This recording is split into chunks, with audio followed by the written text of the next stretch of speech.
Lawyers of Reddit, what is the most fucked up case that you have fought or seen?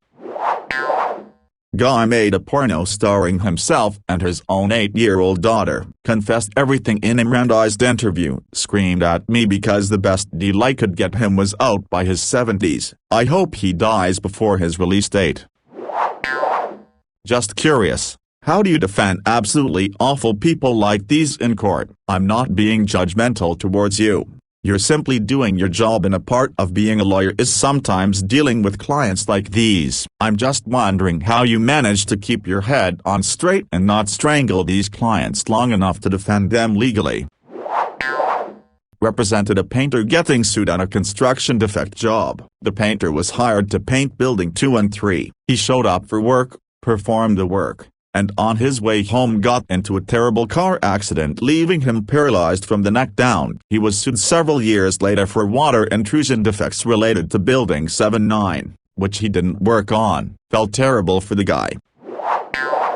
In a pro bono program, I was assigned to handle the request of an inmate to be released after serving 2/3 RD of his sentence. When I read his file, I discovered that he was convicted for kidnapping a woman, tying her to the right front wheel of his Jeep and torturing her to death with some sort of homemade flamethrower. When I went to see the guy, he denied everything, and told me he was appealing the verdict, which legally was not possible anymore. It was really weird sitting in a room with this guy, knowing what he was convicted of, and knowing that he'd been denying the conviction for almost 20 years. Needless to say, his request to be released early was denied. Edit: people have been asking questions about the sentence he got. He got life in prison, which makes you eligible for early release after 10 years, first offense, or 14 years, recidive. In Belgium, the death penalty was abolished in 1996. I'm here to provide comedic relief. My buddy is an attorney and was working on a case against some company that was dumping pollution in large, local body of water that had a direct opening to the ocean. He gets a letter from an incredibly concerned local dude. He wrote this long ass letter begging my buddy's team to do all they can to win the case against the polluting company for the sake of the mermaids that were living in that local body of water. He had seen them often, guys. He had been trying to befriend them for quite a while now and was concerned for their well-being and for the possibility that they would move out to the ocean to find a cleaner home if the company kept dumping pollution into their area. I wish I could find that pic of part of the letter. In case you are as concerned as he was, fear not. My buddy's team won the case and that company is no longer dumping their waste in that body of water. My first trial case was about a 26-year-old who was arrested for possession of drug paraphernalia, but after spending 2 weeks in jail they rushed her to the hospital where she died. Turns out she had a heart valve infection and told them about it day one, but they wrote her off as a druggie and that she was just faking her symptoms. She had 2 kids, and we lost the case because the defense made the entire case about her drug use and argued that she did it to herself.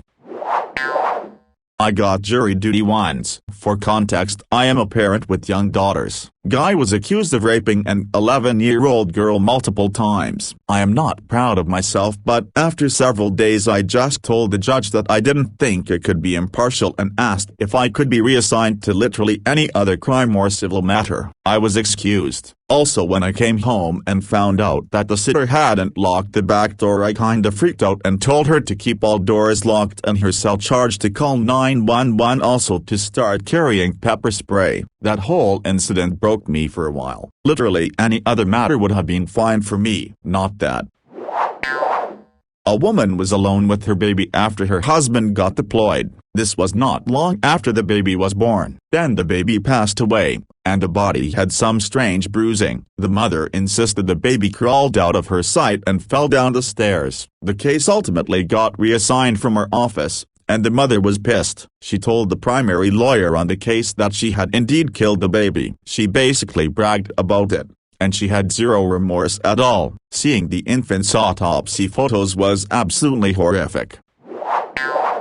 Not my case, but I was at the Frank Crowley Courthouse in Dallas for work and had free time to watch some of the trial against Chris Dunge, aka Dr. Death. I watched 2 of his victims come into court in wheelchairs, and a nurse testify about how he severed this patient's spinal cord and basically walked out like he didn't care. The victims in wheelchairs were supposed to undergo an hour-long procedure, go home for recovery, but instead woke up in the hospital paralyzed. Really fucked up case, and a tragedy that he was allowed to keep bouncing around to different hospitals without repercussions. Anyways, I haven't seen the mini-series yet, but my friend has, and she was like, I'm sure they dramatized it, you know, Hollywood.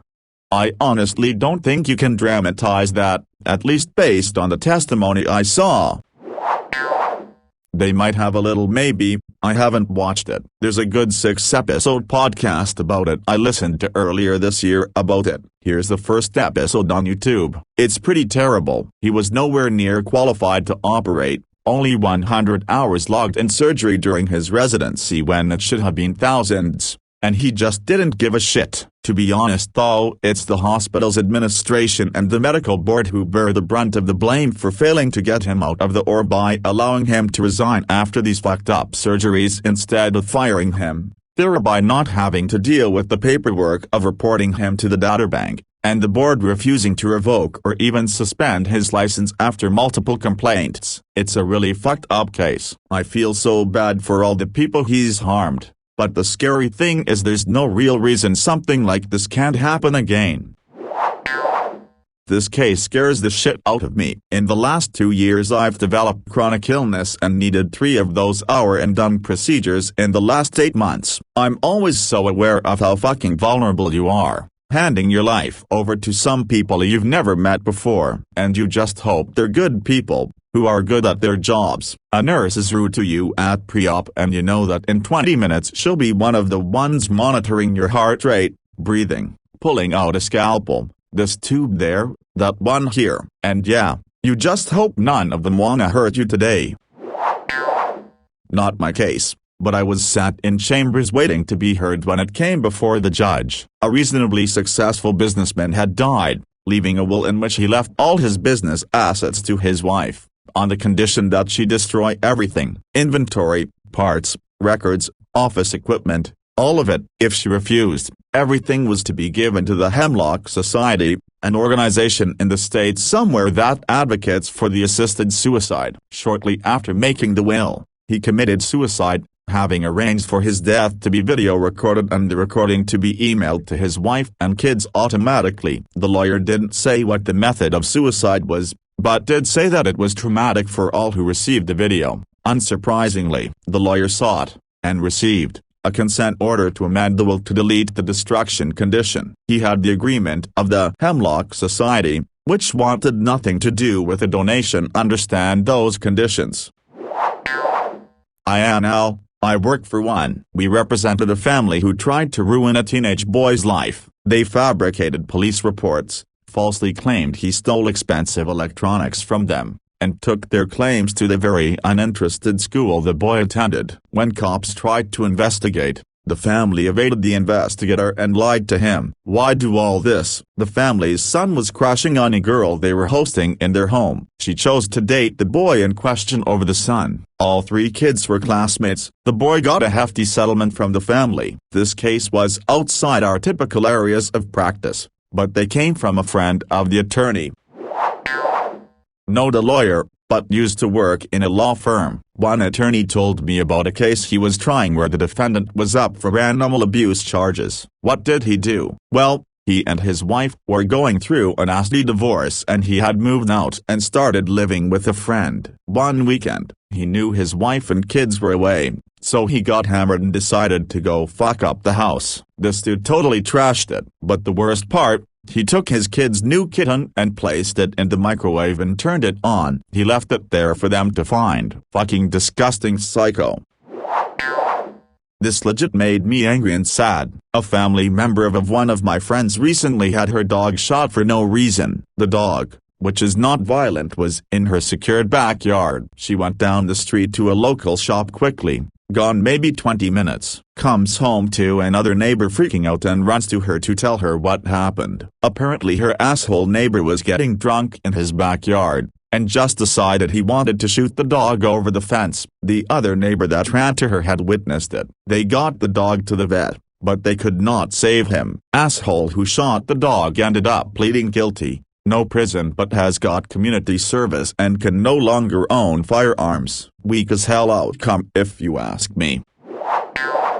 Watch the trial. Defendant was living with his girlfriend and her 14-year-old son. He thought she was cheating on him. He stabbed her 51 times. The stabbing spilled out into the hallway of the apartment building and was caught on surveillance. I have never seen so much blood in my life. But that wasn't the worst part. Her son was in the hallway watching this happen. He wanted to help his mother. He was trying to pull her away from the boyfriend, but didn't want to get himself stabbed. You can see the doubt and hesitation about getting involved in his body language. From time to time, I think about how scared and helpless that kid must have felt, watching someone kill your mother, but you're unable to do anything to stop it. Terrible.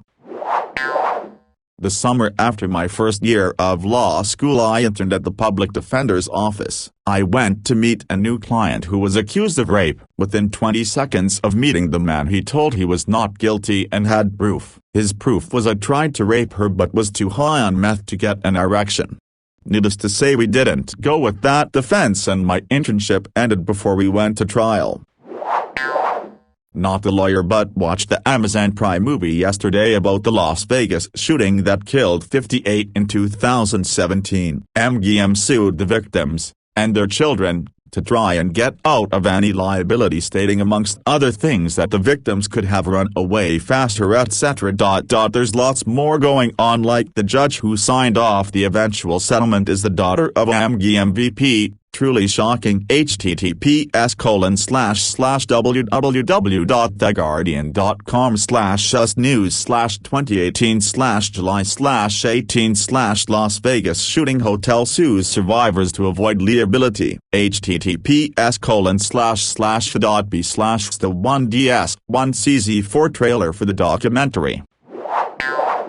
Why would the hotel have any liability to begin with? I'm sure they met whatever standards would be considered reasonable to prevent it, which are probably nearly none, short of a guy checking in and saying, "I'm here to commit mass murder," from within one of your rooms. I haven't seen this movie and don't know anything about the situation, but it seems like the fact they even had to do anything like that to begin with is a sign of how ridiculous the civil lawsuit world is, that they would have any culpability.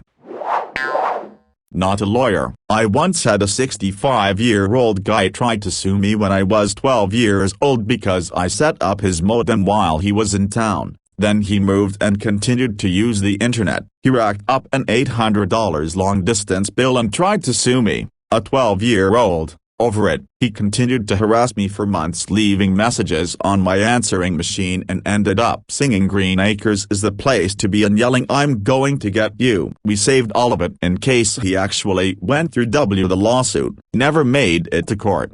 Sorry, this kinda breaks the entire construct, but I thought I'd share. Not a lawyer, but I got my ex-husband to sign an agreement to pay back $10,000 worth of damages, and back bills ran up in my name. When we separated, I went back to live with Mom. He destroyed our marital home when him and his then GF were in fights. When I took the home back over, got better job, I saw that my home was destroyed and several months' mortgage wasn't paid after he agreed to it. Court rolls around and I have the most obnoxious judge I've ever seen. My first sign was she said, "It's the day before New Year's Eve. I'm visiting friends tonight, so let's make this quick," and begins to dance in her chair laughing. She literally didn't look at the signed agreement, and dismissed the case in a matter of minutes. I was completely dumbfounded. My agreement was drawn up by a lawyer and she didn't even bother to ask me to hand it over to her.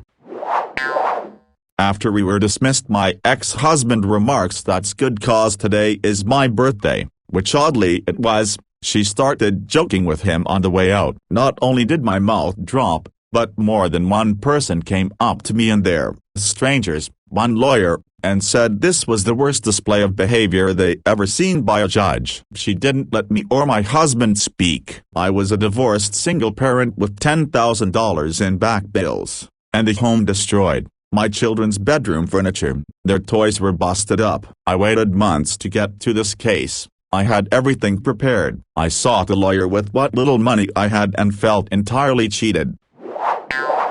Filing charges against a John Doe because client was arrested for a crime he did not commit and spent a year and $40,000 defending himself in a prior criminal case. Man ended up proving in court that the man he was filing against stole his identity to commit crimes. Man also brought the investigator of the original case as a witness, solely to force him to lie on the stand. Nothing happened to the investigator other than him embarrassing himself. Man won and sued for 3x the damages. A large pre-arranged funeral business was defrauding its customers, selling prepaid funerals and essentially altering sales documents so those funds were not placed in certain accounts as prescribed by law or making it difficult for a decedent's family to discover that a funeral was already prepaid. Mostly boring financial fraud stuff, but it was a very long-running, an extraordinarily profitable scam and very difficult to discover because the victim, dead person, was always dead before the crime could be discovered. Not a lawyer, but I was reporting a crime to the police and the detective in charge told me his station had just solved a huge drug bust. The drug dealer was speeding in his van, with millions of dollars worth of drugs inside, when he lost control of his vehicle coming around a corner and crashed into a bunch of police cars parked outside the front of the station. Needless to say, the police were very happy and labeled it the easiest drug bust ever.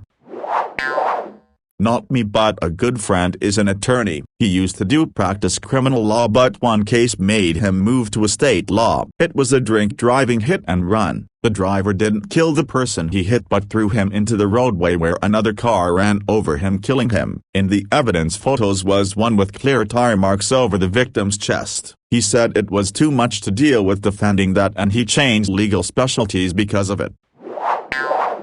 My friend was a defense attorney and worked on a cannibalism case. The guy was found guilty of the charge. Upon looking into the case, my friend saw that the defendant had two brothers. Turns out, one brother was also arrested on charges of cannibalism in a different state. The other brother was an accountant. He paid for the attorney fees and wanted absolutely no communication regarding the situation. I wonder how that third brother is doing.